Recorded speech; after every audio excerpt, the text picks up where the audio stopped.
welcome to the Future Stars forecast on this 2-year-old Tuesday. But we actually have some yearling action going on at Goffs Obry, where my very special guest, Jess Stafford, happens to be. What's it like out there? Oh, well, thank you so much for having me, Ryan. It's great to be part of a show that I have watched from afar with so much joy and so much appreciation. So it's great to be a privilege to be here. Yeah, I don't know if everyone can hear, but in the background, you can hear the faint noise of our very busy auctioneer as we get to the end of day one of the Obry Sale, which is been really, really popular, but especially popular with the American buyers. It's been amazing to see so many familiar faces wandering around, more than I had really kind of ever expected. Like, one of the first people I saw was Wesley Ward walking around, Ben McElroy, who I think comes a lot anyway. Ramiro Restrepo, Clay Scherzer. Yeah, Ramiro's loving it. He's with his Guinness in the bar. Like, he's just bought an Earthlight Colt and he's so happy. We've got Medallion Racing. Jacob West is here. So I don't know if it's the horses or the party lifestyle that you can get in Ireland as well, somewhere in between. Everyone's having a great time. Oh, goodness. No, I love it. I mean, Ramiro's great. I saw him put up a post saying, "What's hood?"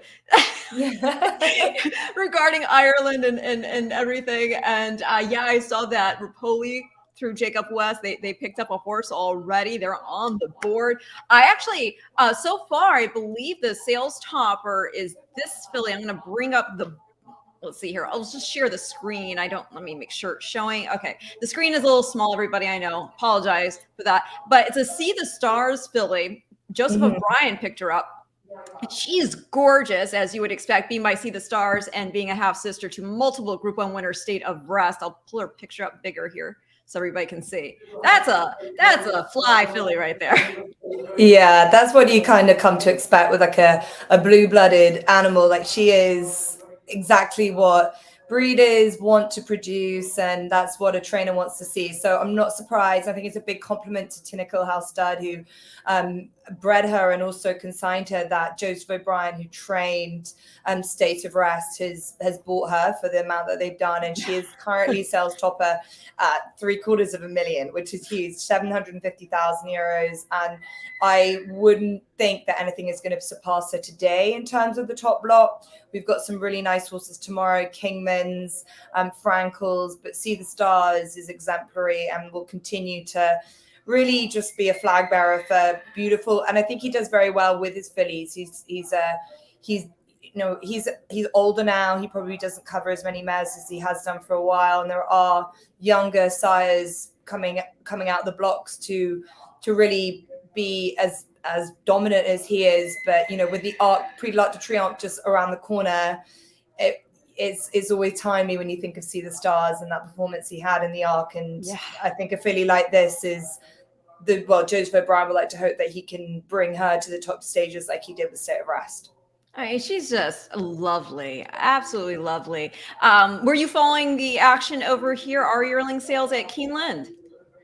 Yeah, well, look, they're always so popular. They're always so strong. They're really healthy. There is a lot of buyers from the UK that come over. Look, King of Steel, I don't know if he came from that sale that's just come past, but Alex Elliott and Amma Racing were very keen on the Keeneland sales, and that's where some serious racehorses have come from this season. So I've been following without taking it without following it night and day, because we have sales every second, but you can probably tell me more than I need to hear. But we get a good level, and it's not, look, a Wootton Bassett came from that sale last year and has done so well here in the UK. Isn't that which is fab? Because didn't he start off sort of like a Dynaformer in a way, where the stud fee was so low, but he was just improving the mares that he was getting to such a degree. I mean, having horses like really show up at the top level internationally, and obviously that got attention. So he got to the upgrade in terms of where he got to stand stud. I really feel that that's such a great story there. Oh, yeah. And Wootton Bassett himself as a horse, he was a very good 2-year-old. Richard Fahey trained him, but he was by Ifraj, who is been a great sire in his own rights, but by no means a sire of sires. And he's punched above his weight. And he had Almanzor being, you know, a big headliner, Dear Adaria, Breeders' Cup winner. And that was from a smaller, lower level crop. But Coolmore were following, and Coolmore, they don't let much pass them by. When they see something good, especially, and it's an outcross, so it's a perfect match with all their Galileo mares, they go hunt them down. So Wootton Bassett was an obvious one to match with. They're beautifully bred Galileo, so it's a perfect outcross. So Wootton Bassett now will have some fabulously bred yearlings at the sales. So we're going to see him thrive. And I always think it's interesting to see a stallion go from a point where he's clearly done very well with a lower quality of mare. How's he going to do? Is he going to do as well with a higher quality? Sometimes it doesn't work that well. But a stallion that's so versatile in that he can do well with anything just shows, you know, he can do it regardless of what's sent to him. So I think the future is really bright for Wootton Bassett, which means the future is bright for Coolmore. So they'll be keeping their grips on the breeding industry for a long, long time as they continue, and they have done for the last, I don't know, few decades anyway. I know I use this word so much, but it is remarkable. And talking about Wootton Bassett right now, I mean, just I was going to retweet ourselves, and now I've got my phone actually echoing everything we're talking about. Oh my goodness. I don't know why my phone won't stop. Can you hear that? That's okay. I can kind of hear it. Yeah. I don't know why it's doing that, to be honest with you. And I can't get it to stop. My phone won't stop. So I'm going to try to shut it off or volume down. So what I was going to say regarding Wootton Bassett there, you see the current third highest priced horse to go through the ring so far is a colt out of Albania, who she had won the Group 1 there during the art card before coming over for Breeders' Cup. She ran her solid fourth in the Juvenile Fillies turf. And there you see her son going through for 460,000 euro, I believe. And she actually is going to be offered for sale herself, I recently saw. Yes, I think, you know, any big followers of Bloodstock will see there's quite a big breaking news story that the Niarchos family, or Flaxman Stables as they might be called, the very familiar blue and lighter blue colors, they're selling not a dispersal. They're offering a lot of their top brood mares and some of them in foal as well at Goffs back here in Ireland at the end of the season. They're restructuring. That's how they claim that's why they're doing it. Albina is one of them. Alpha Centauri is another.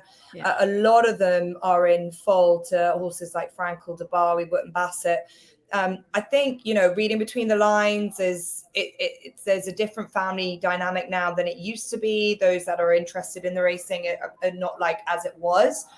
I've heard that maybe they've taken inspiration from what Shaker Hiss has done with Shadwell, and they've seen that slimming down doesn't necessarily mean stopping. It just means a new direction on the way that they are structuring the business. I can't imagine that they're going to let these mares go for nothing. There'll be big reserves on them.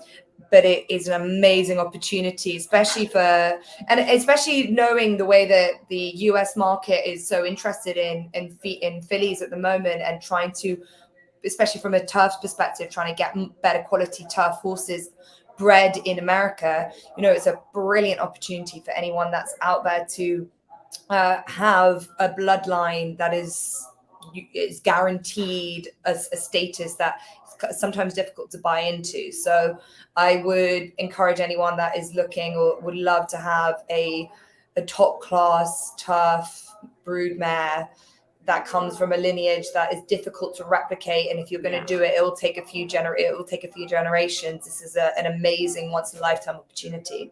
Isn't that something though? Because exactly what you just said there, the cultivation of these mares is just, it's like looking at a work of art. I tend to liken it also to a tapestry. When you look at a beautiful tapestry, the thoughtfulness of every thread and every space where it falls, this is all done with purpose. These mares are bred with absolute purpose, and it's such a beautiful thing. I remember several years ago, somebody said, "Does pedigree really matter in a racehorse? Isn't it more?" And I about lost my time. You're there like holding your fist, like, Have I not taught you anything? Oh my goodness. Well, no, the comparison they likened was to athletes, in professional sports. And I said, well, here's the difference, right? Because they said, for example, you might have a superstar athlete, doesn't mean his brother can do what he does in any respective sport.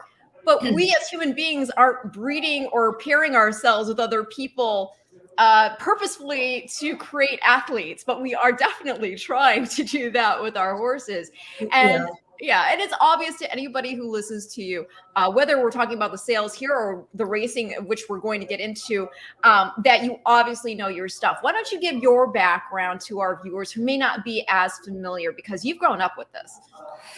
Oh yeah, I feel like probably didn't have much choice, but I think when you haven't had much choice, you can either avoid it and you get pushed out, or you kind of become addicted. And I remember when I was very small, I was very lucky to go off to Deauville in France on summer holidays. Really, they were with my parents, and they chose Deauville quite strategically, really, because it was a summer holiday, but it was really a holiday to see the horses and go to the sales.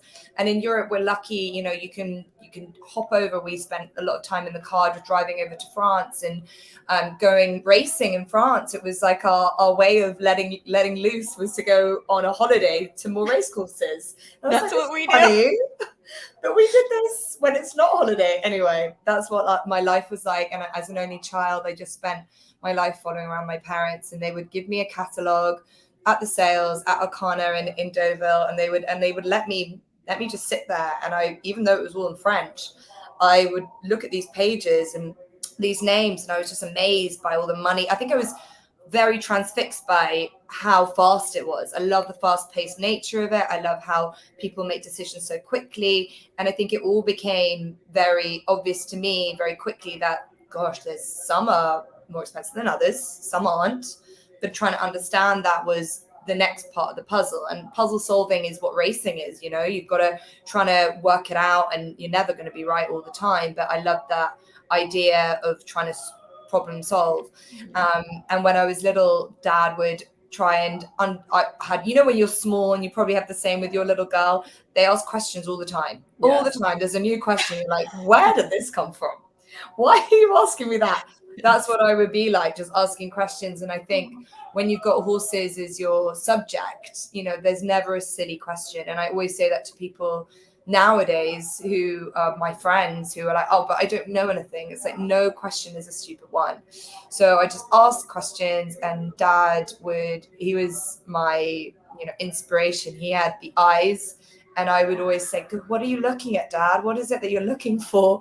And I would try it all my life to kind of follow him around. And like every little girl probably is with their dads, just kind of inspired what they're doing. So my parents run a horse racing business. They buy horses and have been for the last 30 years, and they syndicate them. And syndicates are a big thing in the UK and big in Australia, and they are in America as well. And we've always bought horses on behalf of groups of like-minded people who want to get involved, but they probably don't know a huge amount, but they want the expertise to get them there. And we've been really lucky to buy some wonderful horses, and it's been a real joy to be able to have it as a passion as growing up and as a teenager, and then turning it now after a little bit of, I suppose, when you get to like 16, 17, like, I'm too cool for this. I can do something else. I've got friends who live in London, and I'm going to be fun and independent. Yes. Oh, I tried that for a few years, and now look at you back in. Now I spend my life talking about it for a living. But I think when you're passionate about something, how lucky are we to be able to call it our life? So I still work for my mum and dad, and I'm here at the sales trying to buy them horses and try use my experience from Dad to now hopefully use his intel and buy the horses. And that's one side of my life. And then the other side is appearing on TV to talk about them. So it's a nice complementary role, really. And did you was it something that just came to you in terms of, I never really considered doing TV, and it just, everything just came to a point and it made sense to do it at that point? Or did you always feel, I would love to be a presenter? Oh, I couldn't lie to you and say I was never in my mindset when I was small. I don't know, any UK visitors might have remembered a lady called Claire Balding, who was a massive influence in my life. Like racing back in when I was growing up in the late 90s, early 2000s, like when I was like really small, then there was one very like profound female racing presenter, and I just thought she was amazing because there's so many men everywhere. And I was like, well, where is the women? And Claire Balding was that one. And I was like, I want to be like her because she was a trailblazer in the industry. And you need that as a little girl, to see those women around. And I thought she was so cool, but she loved her horses. And I didn't necessarily think I could be a presenter. I just liked the idea that she talked about it with so much confidence around all these men. And not saying that it's like a man's world, well, it can be, but it was more that I found that in my day-to-day life. So I kind of felt a slight continuity with what she was doing, even though I was so much younger. So it kind of made me feel like I can do that. I want to do that. So I used to always say to everyone, I want to be like Claire Balding when I'm older, not thinking I could ever be a presenter.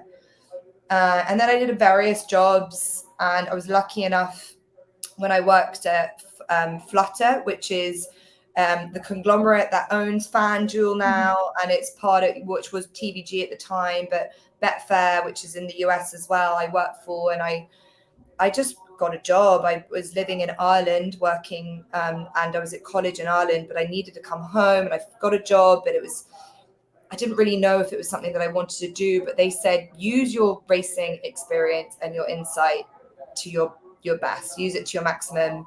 Why don't you talk about the odds? Because we talk about betting odds a lot on the TV, we're always talking about the horses that are of note, that are in the market, that are moving, and they needed more female representation. I think I was lucky at a time that there's still a push and a want to have more females on, which is great.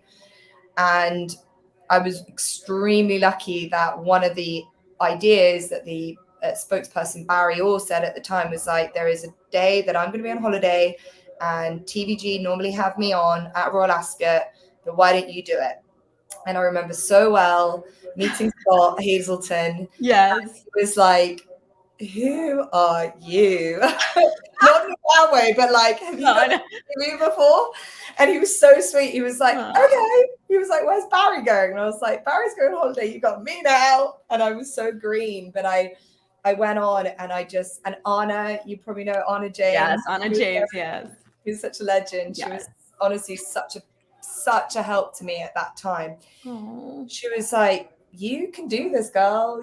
You should do this. And now you're an award winner. Are you kidding? You can do this. Yes, you can. You're freaking grade 1, honey. So it's like, oh, I don't know. For group 1. Do I have to go group 1? Oh, maybe, the transatlantic style. Exactly. But no, I think it's fabulous. Oh, go ahead. All I'd like to say is that TVG has definitely been a real boost to me. I don't think if I hadn't gone to America, and there's so many lovely people that kind of said to me, why don't you come out and do a bit of this? And before COVID, it was a lot easier. And I was able to come out, and I did the podcast there, and that gave me the confidence to think maybe I could be a presenter here in the UK, and just doors kind of open. But my biggest thing has always been like, doors might open, but you've got to push them down. Oh, that's and I promise you, there has been a lot of pushing down from my part of being like, I when I get the bit between my teeth, if you pardon the horse expression, I make sure I hold on to it. That's the kind of way that has kind of got me to just being on TV all the time, I suppose. I think it's wonderful, and so do your fans. Dustin Michael O'Hara, hey Dustin, he says, love Jess's coverage from international racing. Peachy Patty Joe, going back to that filly. Oh my handsome, that's actually a filly. What a beautiful walkway. Yeah, that's a big filly we just saw. Richard Aviar. We talk about the 2-year-olds, but I'm sure Jess can give you an answer on this one too. Good afternoon, ladies. Do you know if Hokum will be coming over for the Breeders' Cup turf? Thank you. I know that his prime objective is the Prix de l'Arc de Triomphe on Sunday. He is a horse that would need give in the ground, and I think it's highly unlikely. And on top of that, Shadwell have a very, very good horse called Mostadaf, who will be going to the Breeders' Cup, whether it's the turf or I don't think it will be a classic, but I think it would probably be the turf. So Hookham being very fragile, I wouldn't say they would want to risk him on ground that's too quick. So this weekend's priority is the Prix de l'Arc de Triomphe. So I'm sorry, Richard, if that breaks your heart a little bit, but I'd say ground conditions would mean it's unlikely. Here's a question for you. And I would think this is unlikely as well. But I mean, why not ask? So you just mentioned Musadaf beat Paddington in the Juddmonte International. Paddington, this is a horse that, Aidan O'Brien actually brought up that he could maybe like dirt. Now, I know even if that was a possibility that we do a surface switch and come to America, maybe he would lean toward the mile, but maybe not, right? Like, is it at all possible? Is there a scintilla of possibility that, given that it looks like the Classic is pretty wide open this year, that they could possibly try him if they came to America in the Classic? It's such a good question. The world was his oyster after the Sussex Stakes. And it was like this horse, they compared him to Giant's Causeway. They said he's like the iron horse. Everything you throw at him, he takes. He's so durable. His constitution, it was amazing. Then it was back to back to back. It was from April up until at that point, end of July, early August, that he'd been running, nearly every 10 days. And then it got to the Juddmonte International, second time running over 10 furlongs. He was hanging and he looked uncomfortable, and they've given him a much needed break. He definitely needs the break. And also, I think they think on certain kind of ground conditions, he should be at one trip or the other. So I think it's all going to depend on how well, if he is to win on British Champions Day in Queen Elizabeth II Stakes. So that's over a mile. And we might see him clash with Tahira there, right? Yeah, quite. So that will say a lot. Now, Tahira, I can't see coming. I'm fairly certain she'll stay in training next year because she's only run a handful of times this year. Paddington, the thing is with Coolmore and Aidan O'Brien, and a lot more so this year than I think any other year, I've seen the ownership around a lot more. Like Michael Table has been at the races more than I've ever seen him. John Magny has been at the races. Derek Smith, the three of them, the holy trinity of Coolmore, were all at the Derby to see Augusta Rodan. They were all at Irish Derby Day. They're beginning just now a little bit to appreciate it again, much more than they ever have. I don't know whether they think their perspective is just got to enjoy the days because they're not always going to be like this. Because like any racing operation, look at Godolphin this year. It's been a really quiet time. They begin to realize how hard it is to be at the top. So for that reason, I wouldn't be surprised if they contemplate bringing Paddington over, because when you've got a horse good enough, they would love to support the Breeders' Cup. But they are very much like horses will tell you, and they decide late. They really do decide late. I wouldn't put it against Paddington, but I don't think he's at his. I think he can get away with quick ground, but I don't think he's at his best on quick ground. So that would worry me about the surface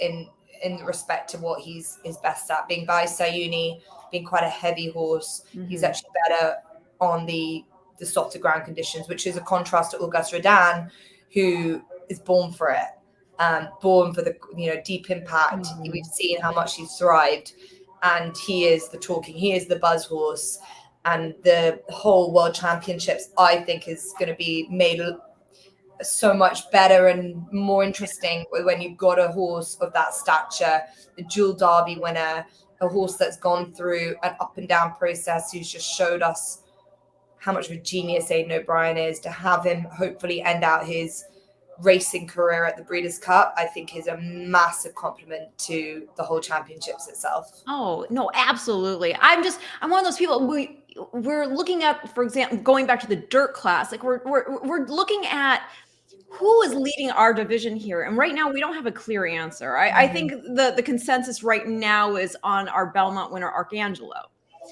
who obviously, went on to win the Travers as well. But that's why when you see an open type of field like that, you wonder if you might see a horse like Giant's Causeway try to take on our horses. And Giant's Causeway, I mean, he ran tremendous in our Breeders' Cup Classic. And I don't know, it's just one of those ones that I wonder if there's anybody that's going to take a chance. I had been hoping that, for example, Equinox was going to come over, but it looks like they already have their plans made.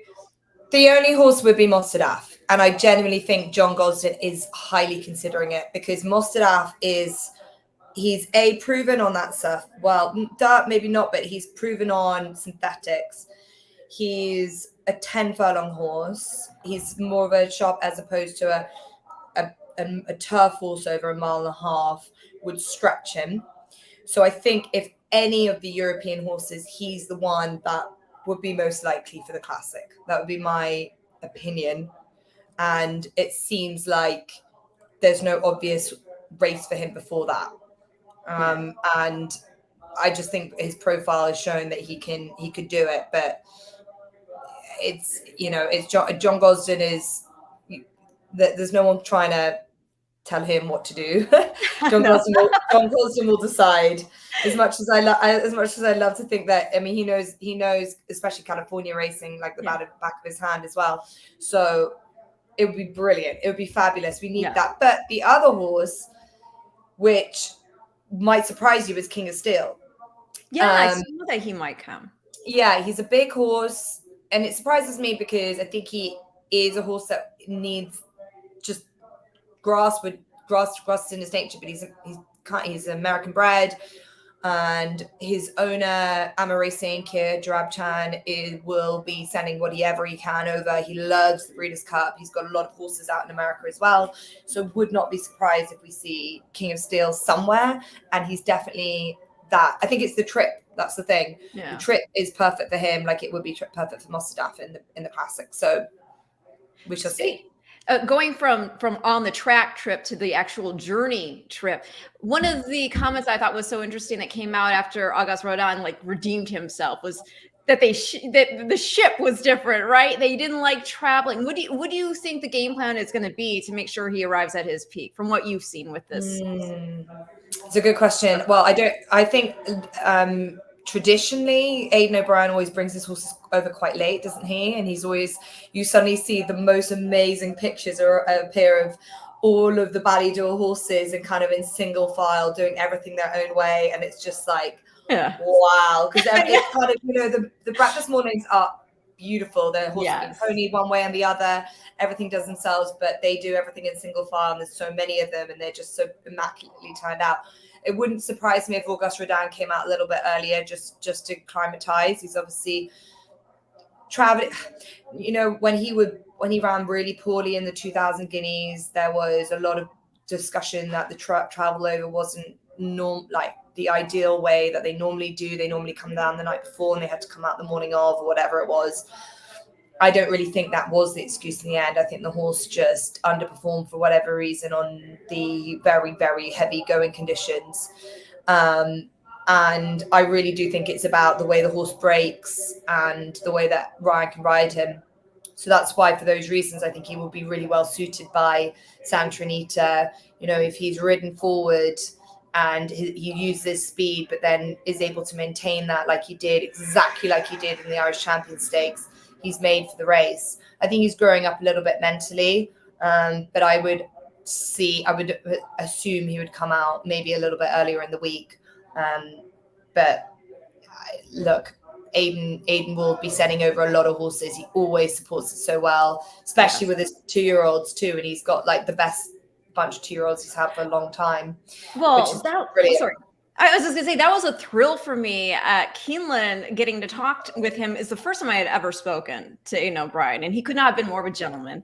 And I was just, because as you know, I geek out about the pedigrees, and Auguste Rodin was already riding on some hype across the pond. And here we had Victoria Road win our Juvenile turf. And I was desperate to tell him because I was like, oh my gosh, this is so amazing because they're both from the same sire line, the Sunday Silence Deep Impact, with Victoria Road being by Saxon Warrior, but then they're from the same female family. And I just thought that was so great. And I remember his face just lit up the minute he got to start talking about, I mean, he was very happy, of course, about Victoria Road, but talking about Auguste Rodin, he just was glowing. He's like, this is something we've never seen before. And he's just a baby and he's already done this stuff.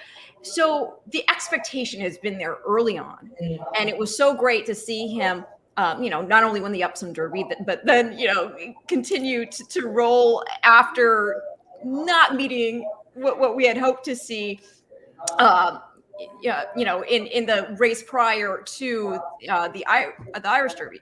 So it's like, I don't know what when you look at a horse like this, he's already kind of made his resume, right? No matter what happens at this point for the career at stud. I mean, the Irish Champion Stakes, by the way. Yeah, no, exactly. In the King George when he ran poorly, I know what you mean. So yeah, that's it. Like I actually thought after the Irish Derby they could retire him there and then if they wanted to. But it's very sporting of them to continue on. I think the Irish Champion Stakes was a make or break race. And he did it again. It was like Lazarus. He came back from near death again, twice in a year. And Aidan O'Brien heralded as, a complete genius. But you're right. He has said to me, he said to so many people that this horse is special. But then how many times can you listen to that when you've seen a horse perform so badly?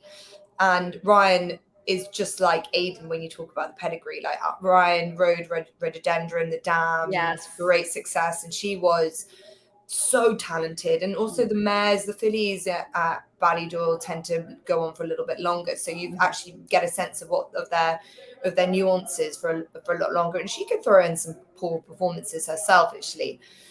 But Auguste Rodin, you're kind of always wanting him to be this special horse. But, it's a bit like Flightline last year. You want special horses like Frankel to be unbeaten because if they don't have a perfect resume, then they're just like, but like they're not that good. Like, are they? We put so much pressure on them, though, right? Oh, completely. And we're just obsessed with this, like, immortality that you can create. But I think it's more of a testament to the trainer to bring a horse back from, when they run so badly, too bad to be true. You'd rather a horse run too bad to be true than get beaten fair and square and then solve the issue. But yeah, you're right. He's won 2 derbies, a Irish Champion Stakes. He's won 4 Group 1s. He doesn't need to run in the Breeders' Cup. He doesn't.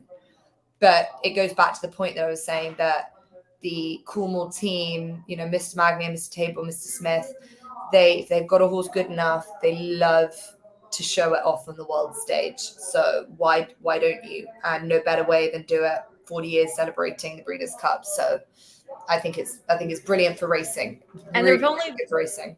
Yeah, and there's only historically been 19 horses to ever do the Epsom Irish Derby double. And then you add on, like you said, the Irish Champion, and he had already been a Group 1 winner at 2. So it's just, I don't know. And he's so beautiful. And I think also what people find so endearing about him is, for us and now internationally, with the empire that Sunday Silence created in the Asian market, we have just, Japan is just, right? Like their training program has just reaped so many rewards. And we look at Sunday Silence like we here in the States look at Northern Dance, or like you all look at Sadler's Wells. It's just this fountain spring that we see. And so for this horse to represent that line, it brings in so many of us all around the world who love Sunday Silence, and he's carrying on that line. And Deep Impact, Sunday Silence's son too, of course. I always feel bad when the son is as good as maybe near close as good as his dad was, but it's the top. Oh no, it's the top line. And look, we're lost without Deep Impact, but that's why Auguste Rodin is such an important horse to world breeding and bloodstock, and Aidan O'Brien has made no bones to say that, because, and this has all been the mind, the mindset of the Coolmore team. And this year, and it's been the same with like the influence Justifies had with some of the Galileo mares. And it's actually, in a strange way, and I wonder if you get what I mean, it kind of thanks in a way to Galileo passing away that Coolmore have had to be a little bit more creative. They've had to come up with new ways of working. They've had to come up with new ideas to create the next thing, because you know, Galileo's no longer, who is the next replacement. Deep Impact wasn't around for long enough either, but we managed to get a horse that could potentially, in Auguste Rodin, just heighten bloodstock again. And that's why Coolmore have gone and bought a sire like Wootton Bassett as well. It's trying to pump back in what is left behind, what's lost by Galileo. And when you cross what will be Auguste Rodin with, you know, future mares and future offspring of, say, Wootton Bassett or whatever, it allows the health of racing to continue, and the health of bloodstock to continue, which is very satisfying and good for the industry in general. So it's an exciting time, and I hope, all touch wood, that we get Auguste Rodin there to finish off the story in a beautiful way. He sure is pretty, on a completely superficial note.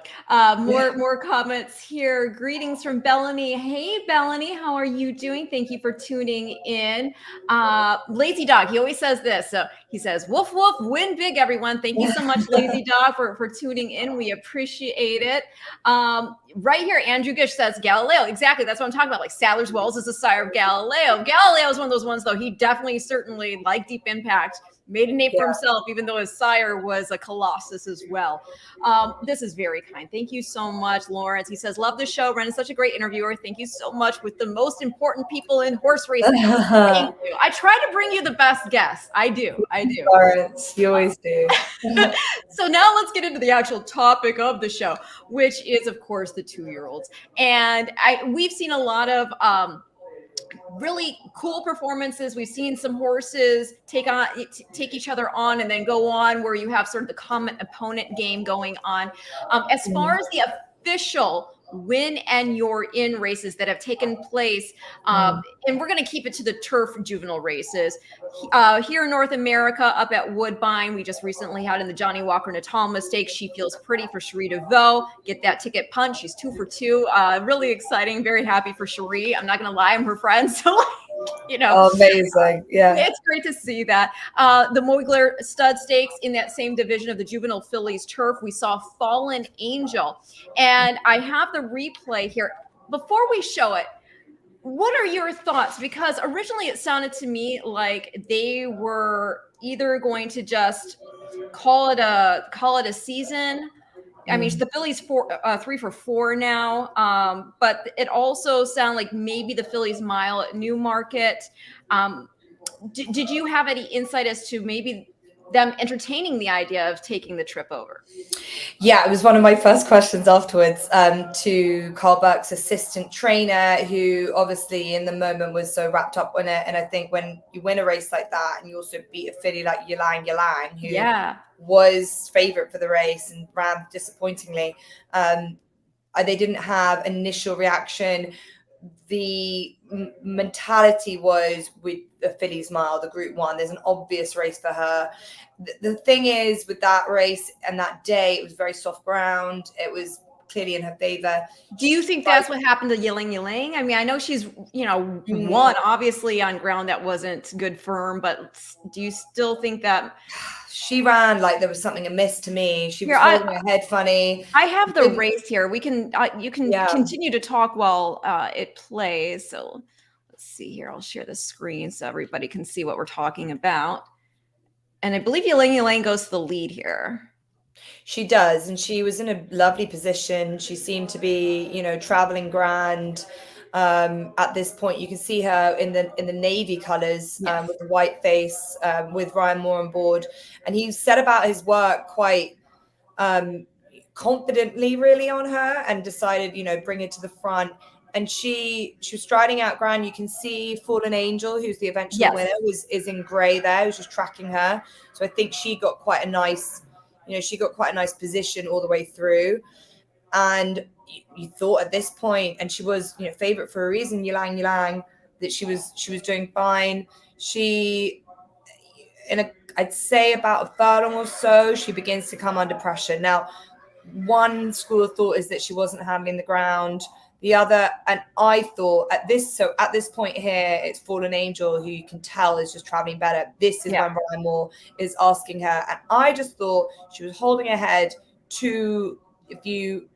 to the right hand side a little bit, and she just stopped there. She was just holding her head up. Can you see that? Yes. Just comes up a little bit, and I just thought, she's not feeling great on the ground, or she's not feeling great herself, but she stops so quickly.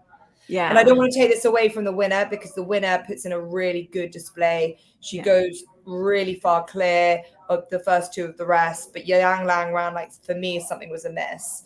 I don't know, Nessa, there hasn't been a comment afterwards, but there have been performances from some Coolmore horses, Auguste Rodin being one of them. Yeah, right. Little Big Bear being one in the July Cup, where it's just been too bad to be true. So Brian Moore has just sort of let it go. But Fallen Angel, brilliant run, Group 1 winner, homebred for Clipper Logistics. Again, they're owners that would love to support the Breeders' Cup, but she would be a filly that I would say either will run once more or at least gets a 1,000 guineas prep run at the beginning of next season. And I would say she's a still light framed horse. They would want her to strengthen up a good bit. And next year is so important that I would be surprised to see her come Breeders' Cup time at Santa Anita. Well, how has this helped her sire? She's the first Group 1 winner for Too Darn Hot. Yeah, exactly. First winner for Too Darn Hot, who has done seriously well already this season. He's kind of been a slightly slower to come to sort of fruition nearly. He at the beginning of the season, we thought, oh God, how's he going to do? He's a sire who was an exceptional juvenile himself. He seemed to be have a nice crop of horses, but I thought they were a little bit backward. He had a few issues himself. He wasn't a completely straightforward physical. But then suddenly there was a turning point around September time where his horses just started really coming good. And I think the sire slightly needed it, but I'm also not surprised it's just taken that little bit of time for him to really flourish. Let's see how he is as a 3-year-old. He was a great 3-year-old without being a spectacular 3-year-old. You can see that a lot with some of them just don't train on as good as they are, but I've seen a lot of very good fillies. And I think Fallen Angel is definitely the best of them. And she at present would be our favorite for our 1,000 guineas come next year.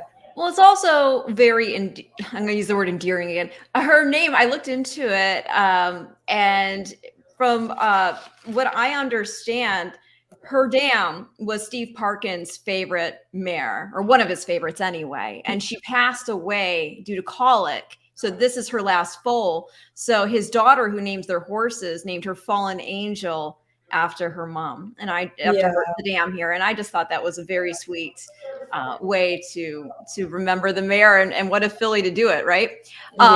Totally.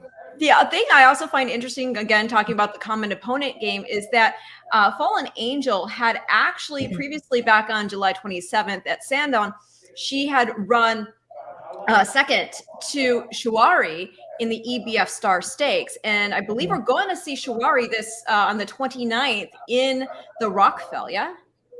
Totally, yes. So that's next part of the challenge series, the Rockfel being over a mile again, which is a great race. It's being over 7. Sorry, it's a good race without necessarily being sometimes the strongest. Excuse me, but I think that this is a great opportunity for this filly who's kind of punched above her weight a little bit. Shawari, she surprised everyone a little bit this day. She looked quite green still. She's learning on the job, and it was only her second ever run.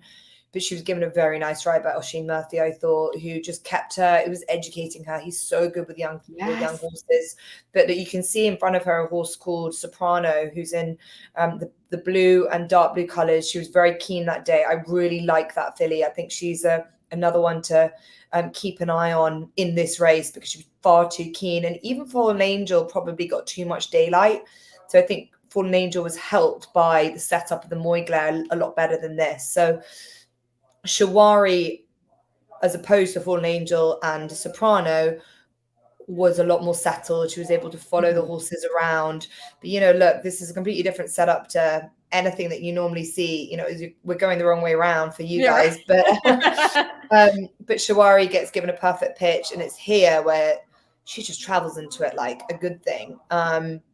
It was soft ground, which I would have to say influenced by, she's out of a Sir Percy mare, Sir Percy being a Derby winner, a lot of stamina on that side. And she definitely was staying on strongly. But this is when these three fillies, they really pull away from the rest of them. Yeah, and I think these three fillies, Soprano, who comes third in the end, Fallen Angel coming second, and she kind of picked up the bridle again. Considering she'd been so keen early, I think she did really well. But those three fillies, I think, are the best 2-year-old fillies that we've got in this country. Soprano was very unlucky the next time. She was third the next time in a good Salisbury. Yes. Salisbury, and she fell out the stall. There was an issue at the start. But wherever she goes next, if it might be the Rockfel, she might go to the Cheveley Park, but she's still officially a maiden, right? She won her first race. She won her first race, which was a maiden, but she's not won a pattern race since. And she's been placed in 4 pattern races, Group 3s, listed races since, but she's yet to win one. But she would be a bit like Cachet, owned by the same people, trained by the same guy, George Bowie. And Cachet ran 4th in the Breeders' Cup Juvenile Turf back 2 years ago. She was 3rd. She was right up with the pace, and it was at Del Mar, and then she was beaten late on, and she went on and won the 1,000 guineas here in the UK. So I would say this horse is the same sort of profile.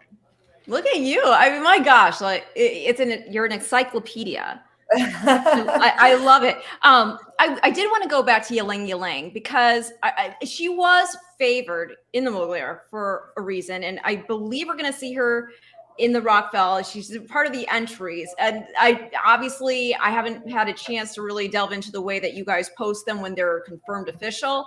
So from what I understand, she was entered.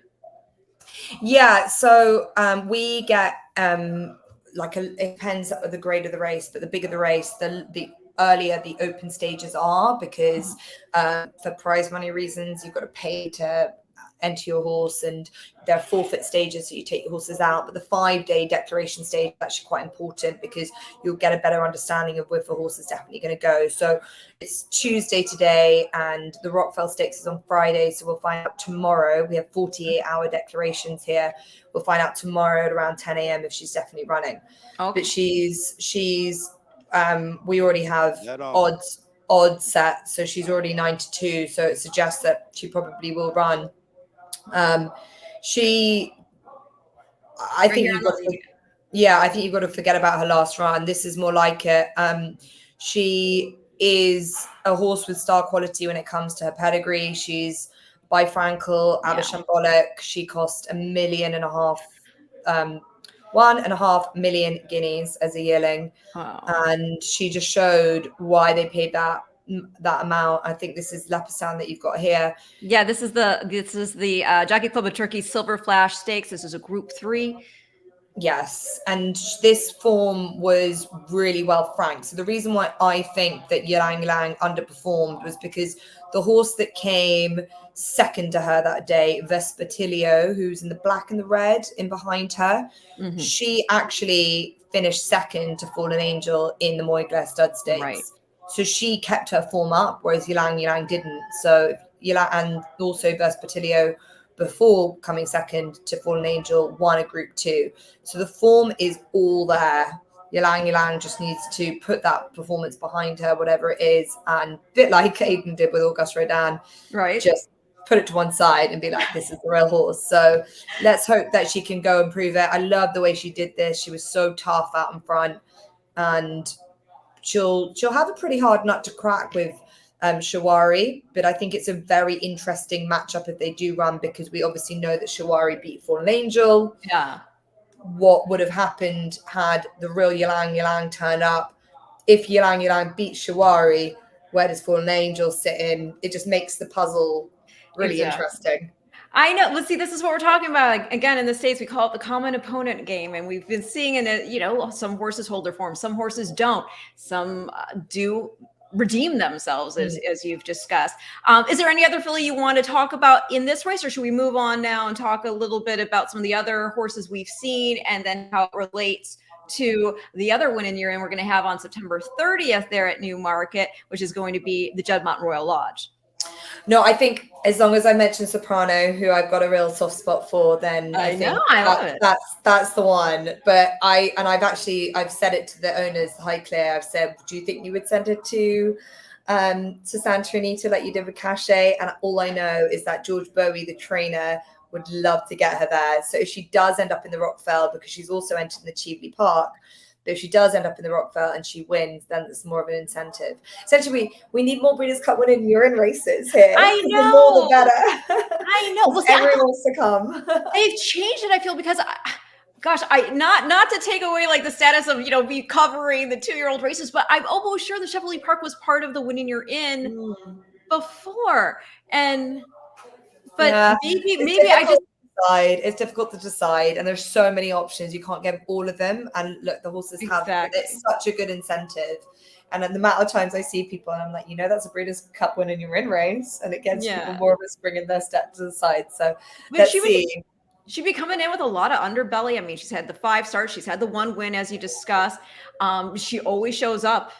This horse shows up when she runs, and so again, Soprano, a horse that Jess is very keen on. Let's now talk about going back to talking about some of the win in year-ins we've seen now, talking about the juvenile turf win in year-ins. Again, North America at Woodbine, we saw Carson's run. Great story there. If you haven't heard about it, you should. This horse is named after Carson Yost. He's the son who has the same condition actually as Cody Dorman does. And he is the son of one of Terry Finley from West Point's friends who went to West Point with him. And so they named this horse in honor of Carson. And the horse won stylishly on debut. He put in a really game 2nd place finish in our With Anticipation Stakes, and then he won the summer. And he did it like on 10 wide too into stretch. It was really something to see. So again, Carson's run punched that ticket in the Bet 365 Summer Stakes. But we've also had the KPMG Champions Juvenile Stakes with Diego Velasquez. As you would expect, another royally bred horse, 3/4 brother to Broom, who's a horse we all enjoyed seeing run on the 2021 Breeders' Cup Turf Group 1 winner. So let's go ahead. I'll show the KPMG Champion Juvenile Stakes, making sure I've got the right replay. And here we go. And you go to all these races, yeah? I'm lucky enough to report on them when FanDuel want me. If not, I'll go anyway. But coming over to Ireland is not something I would do at a drop of a hat. It's the best fun, and I would encourage anyone who wants to go racing in Europe to come over to Irish Champions Festival. This was such a beautiful day. It was sun shining, as you can see, and this was, I think, the 2nd race of the day. And this was the first of 4 winners for Ryan Moore. And I love both of the first 2 horses in this race, both Aidan O'Brien trained.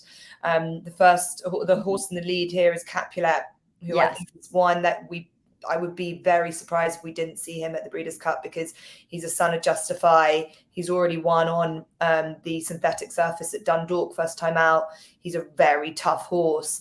And he went out and he's a front runner. And I think that's his style of running would suit Santa Anita. But you can see him here. Shamie Heffernan took the bull by the horns and just wanted to control the race. And Ryan Moore in 2nd in the purple silks was kind of educating again Diego Velasquez. Both these horses have only ever run once before.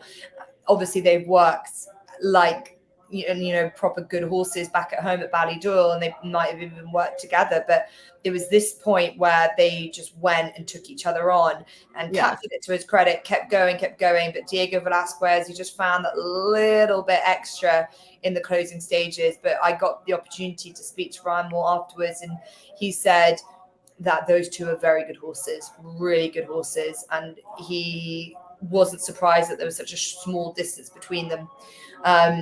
This is a race that actually Auguste Rodin won last year. So, you've got a potential Derby horse in this kind of realm as Diego Velasquez. As you said, being closely related to Broome, he's going to stay longer in time. Whether he will go to the Breeders' Cup, he's obviously got his automatic entry, but I would think it would be Capulet, being that son of Justify, as I've mentioned, all those reasons. He would be the horse that I would see running in the juvenile turf. I think he's got all the credentials to run a huge race, and hopefully, I think that he might have a Royal Lodge entry. Yeah, he's got a Royal Lodge entry for this weekend, so that would be a perfect stepping stone. Well, and the people with their great thoroughbred race horses who are like these grand, Group 1, Grade 1 winners. I know it's always the cringe moment when the horse girl in us says this, but I can't help it. That horse would be beautiful in the show ring too. I can't help it. I have to say that. Diego's like, when we were watching the replay, Matt and I were watching the replay not long after the race had been run, and I said, look at that flashy thing right there. And he was, as you said, he was so green. I mean, he was sort of bullying his way a bit in the early stages of the race, but you can see that there's just tremendous talent there. But it is, as you also discussed, really cool to see a horse sired by our Justify perform so well on the international stage, and hopefully come this side and show everybody what he can do for his daddy, Triple Crown winning sire. So let's talk also going, since you mentioned the Juddmonte Royal Lodge, another horse that is really one to watch, I would say, would be River Tiber. Yes. Yeah, oh, totally. River Tiber obviously was one of the most forward horses within the yard at Ballydoyle. I think he's actually taken out of the Royal Lodge now. Okay. But he's last time he was seen was running poorly in the Prix-Morny, which I think was a very, very good race. Third. Mm-hmm. Well, it was poorly because he was quite a short Right. price, but he was beaten quite far. I think he underperformed considering what they had expected, but I think that was a good race. Like, I think that's the best 2-year-old weight race we've seen this year in Europe.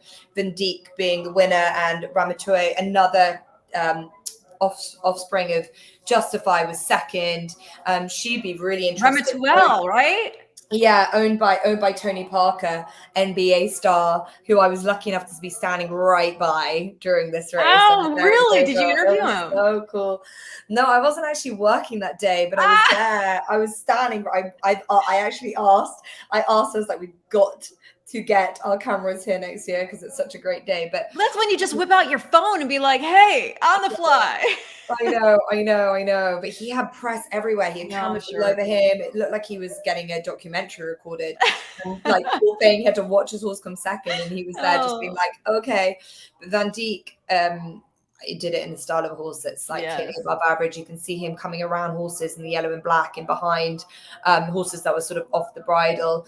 And River Tiber that day, the reason why I said it's disappointing is that he was in the orange cap. He was kind of one of the first off, and he just looked a little bit off his feet, and then he was sort of staying on a little bit in the end, but the first two went well clear of the rest. Yes. He was sort of outclassed in the end, but he came back after a long break. He was last seen winning at Royal Ascot in the Coventry, and it takes a very good horse to win the Coventry. And I like River Tiber. He's obviously was an early type.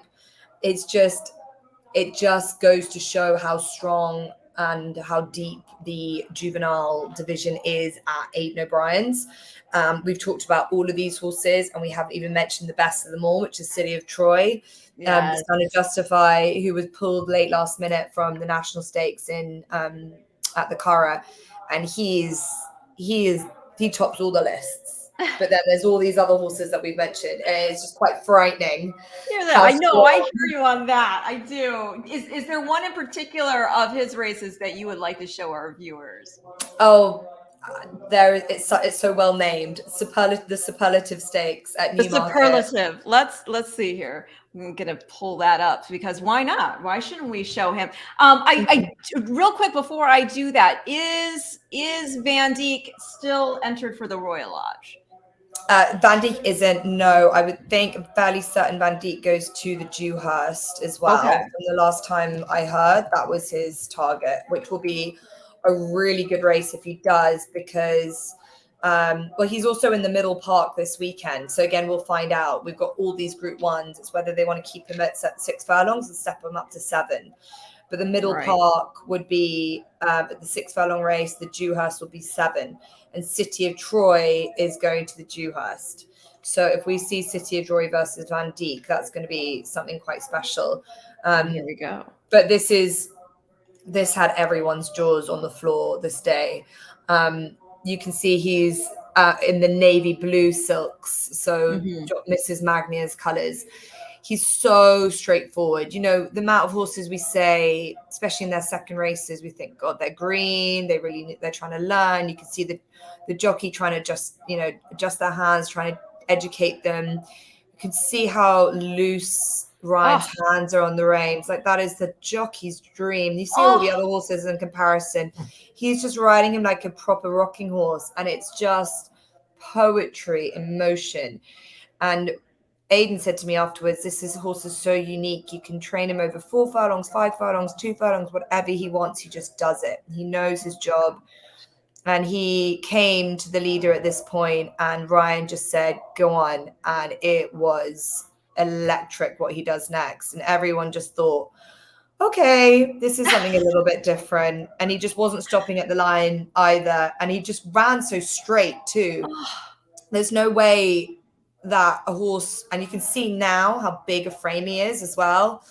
There's not that many 2-year-olds can do something like this on just their second start, especially traveling as well. Like, look how much distance he's put between himself and the rest. And we just that was beautiful. were like, wow. So when he was withdrawn from the national stakes after Ylang ran badly, and everyone thought, oh, that's such a shame. And Henry Longfellow won the race in the end, who's another story. It's another O'Brien horse. But when City of Troy was withdrawn, we just thought, it must be to do with the ground. And he had actually said, Aidan O'Brien, in a few weeks after the run at the Superlative Stakes, that City of Troy could possibly be a Breeders' Cup juvenile dirt horse, because he potentially had the profile to be a Triple Crown horse. So maybe pull a Johannesburg. Quite exactly. I love that. Yes. And that's the last horse to have done it. And actually, funnily enough, it's Aidan O'Brien, I think, and correct me if I'm wrong. Yeah, first ever juvenile winner at the Breeders' Cup was Johannesburg. Yeah. And it's been, what, 22 years? 2000, was it 2001? I think so. And the thing also, I mean, that was so cool because obviously the horse had never been on dirt. He ended up being our Eclipse and then the Cartier champion 2-year-old. And then he goes on and he sires the likes of Scat Daddy, who then sires No Name Ever. I mean, it's just the whole thing is, I love when you see that. I love when you see that type of talent. But I get chills watching that. Total transparency. I hadn't seen that race, believe it or not. And the way he flicks, there was once somebody who I can't remember if it was Tessio or somebody else. It may have been one of our premier trainers over here, and I just can't think of it right now. But they talked about like the ideal movement to see of a horse is like they're flicking their legs like a ballet dancer. And if that you see that right there in, as you said, poetry in motion. He's got this, his stifles are nice and like when he's moving, there's no hindrance of the stifle move. It's just beautiful the way he stretches that leg forward and just digs it down in the ground and propels himself. That was superlative. Yes. Yeah. There are no superlatives. Brand, I am a little bit disappointed you weren't up at whatever it was 5 a.m. watching it with me, but I'm pleased that I've shown it with you now. But yeah, he is a horse for the future. Wow. Sadly, he's not coming to the Breeders' Cup, but he is one, if you have a notebook of horses that you want to follow for next year, he really is it. He doesn't actually top the current rankings of 2-year-olds in Europe because he's only ran twice and hasn't won a Group 1. But he wouldn't be far off it, and I would imagine we'll see him at some stage in one of the Group 1s that he's entered for, whichever it might be. Well, that was quite the race to watch. I enjoyed that immensely. And going back to talking about another Justify as just as Dustin is saying about having the dirt pedigree too. How surprised were you all, or did it make sense considering he's standing at Coolmore? He's probably getting a lot of those mares. But still, we've seen a lot of horses who ran primarily on dirt have that flexibility with mares, and they still lean toward main track. Obviously, if surprised, it's a pleasant surprise, but was it expected on your side of the Atlantic there? Well, look, again, with the mare Together Forever being by Galileo, it allows the Coolmore team, the minds behind the pedigrees, to be creative. And actually, Together Forever has been to Wallfront 3 times. And she's also been to Justify before, and she produced a very good horse called Bertinelli. So they're quite keen to experiment with US bred sires, and Justify seemed to be, the obvious addition, when they went to Burton and they produced Bertinelli. But I think there has been something with the Galileo mares this year that has just turned a bit of a corner.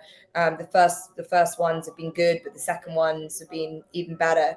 So it hasn't surprised us, but I think that sometimes you see American bred stallions over very much stamina laden mares, and you think, is it going to really work?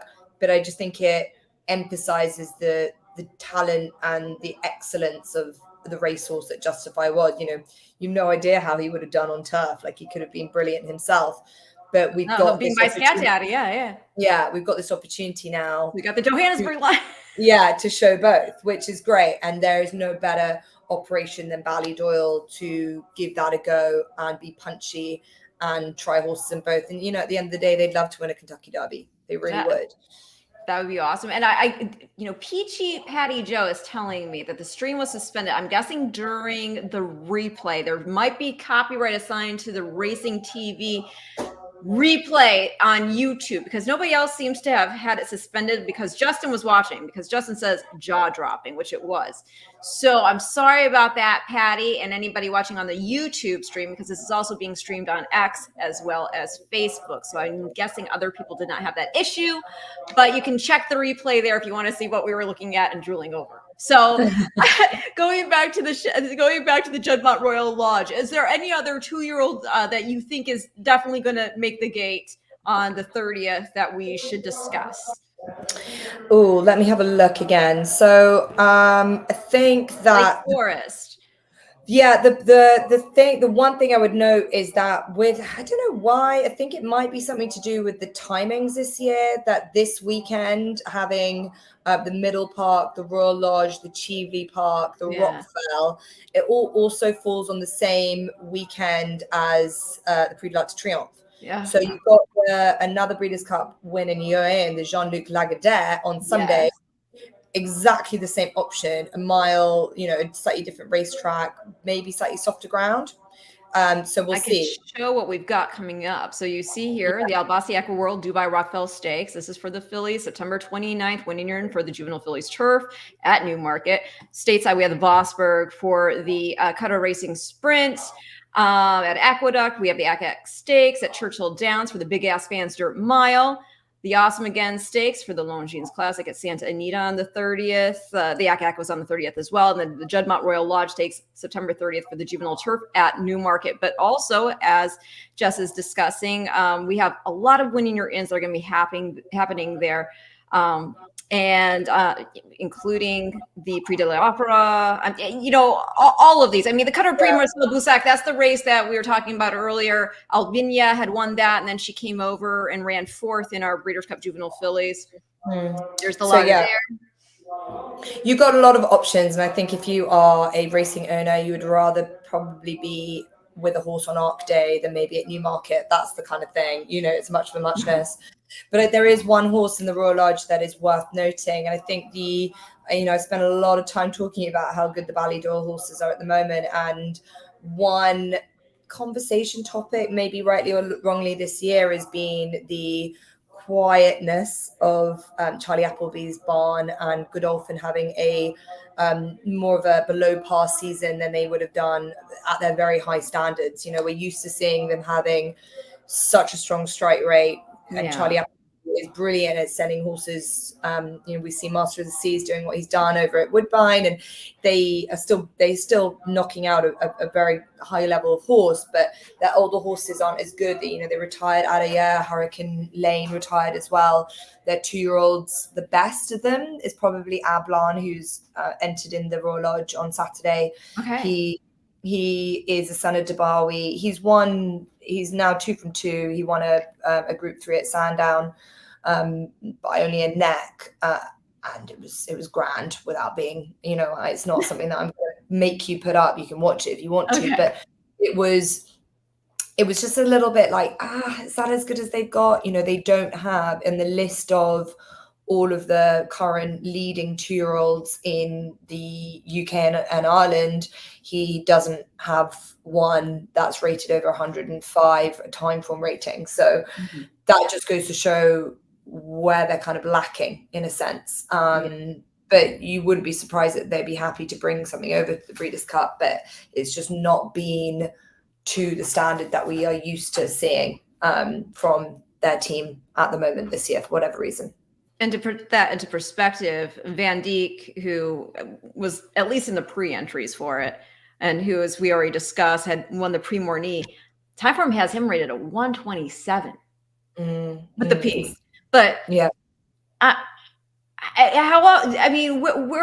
does this all fit, do you think? Do you know what, for example, I know we're talking about the lightly race City of Troy. Do you know what he's rated, or what? Yeah, so my time form ratings might be slightly different, but City of Troy, like the ratings I've got is that I've got Henry Longfellow at the top of the list with a 120p. I've got Van Dijk at 115p, but that might be slightly different ratings to yours. But I think Henry Longfellow stands above and beyond because his national stakes win was extremely impressive. City of Troy is just a little bit be up below. Bacanero Fuerte, mainly because these are, City of Troy is nearly a Group 1 winner, Van Dijk, and then Big Ebbs. And Big Ebbs is the only horse that I haven't mentioned yet. Yes. And I think he deserves so much credit because he has punched massively above his weight, considering he is a 50,000 guinea yearling. By Blue Point, who's been the biggest success story this season as a first season sire.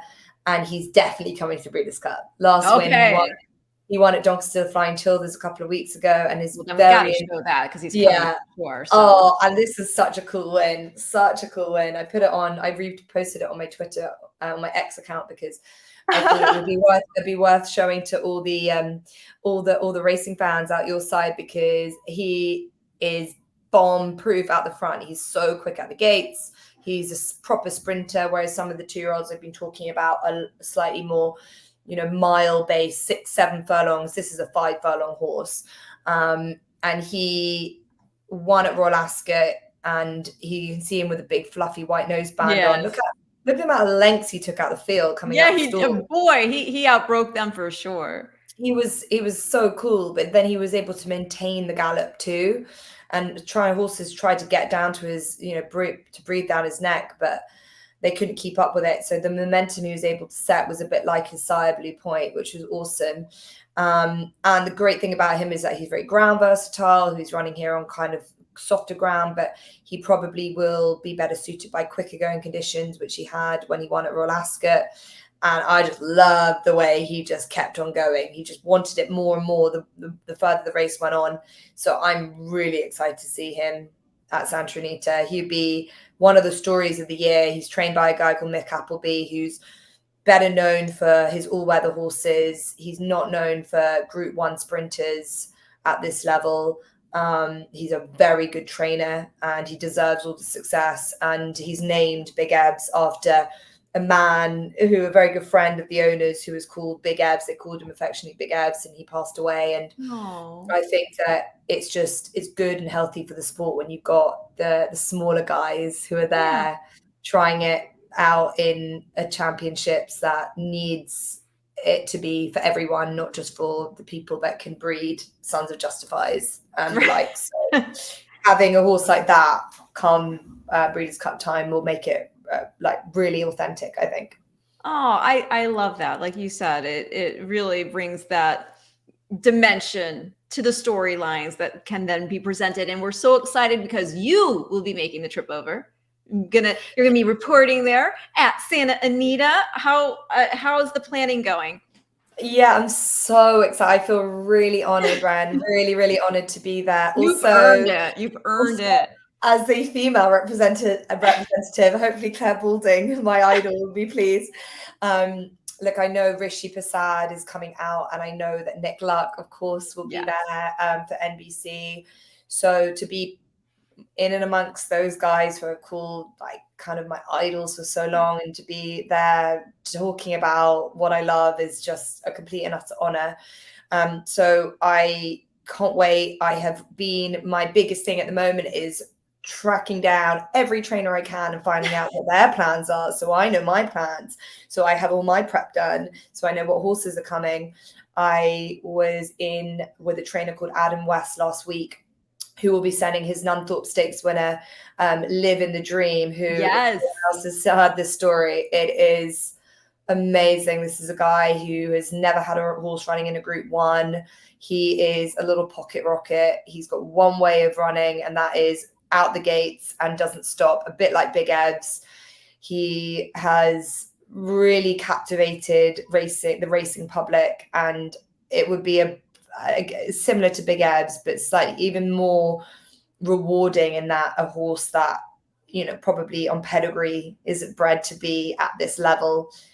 He's bringing someone that has never traveled to America before to a world stage, and it's just so heartwarming. So I think that's my biggest attribute I could give to everyone, is unearthing the stories that might be forgotten about a little bit with all the other noise. So if I can do that and give everyone the opportunity to hear from these people, then that will be real job satisfaction for me. What an apt name for that horse. Yeah, I know, right? Yeah. That's so great. I did see World Horse Racing put a little clip out featuring him. I think he was having a good roll or something. And no, I think that is so wonderful. Besides that, is there anything else that you're looking really forward to, whether it's a storyline or performance, a horse that, maybe you've been watching over here that you're a fan of, anything? Oh, well, look, Cody's Wish is just like being, again, I'm a real romantic, as you could probably tell. I wear my heart on my sleeve. I love that. I think it's so good for the sport. We face a lot of difficulties. We face a lot of challenges. But when you see what racing can do to people and the way it can inspire, I'm looking forward to being in and around an environment that really bigs people up. So seeing Cody's Wish will be fabulous. I am looking forward to celebrating 40 years and feeling that I'm a part of it for whatever reason. I'm going to be there, and I just really, really hope that Auguste Rodin can light it all up at the end of it, because it will be I think it's from a bloodstock enthusiast that we are, Ren, I think it's a really big turning point for the industry to have, as you say, a son of Deep Impact out of a Galileo mare, stamping his authority on racing just before he heads to the breeding sheds at the Breeders' Cup. That is what the whole championship is done. That's what they want to do. It's the Breeders' Cup for a reason. That's why it's called the Breeders' Cup. So that would be absolutely awesome. And for a year that's been completely dominated by Aidan O'Brien, this side of the ocean, I think he deserves it. And I can't tell you what a gentleman he has been this year for me. He just hit a record, right? He got, is it 3,000 winners, 4,000 winners or something? It's something insane. It's insane. He's insane. And do you know what? I tell you something. I actually wrote him a little note to say thank you for all his time he gives to people like me. You know, he really makes an effort. He will never stop. He never makes it like it's too much of a time or an obligation. He will wait for everyone and he will do an interview with everyone.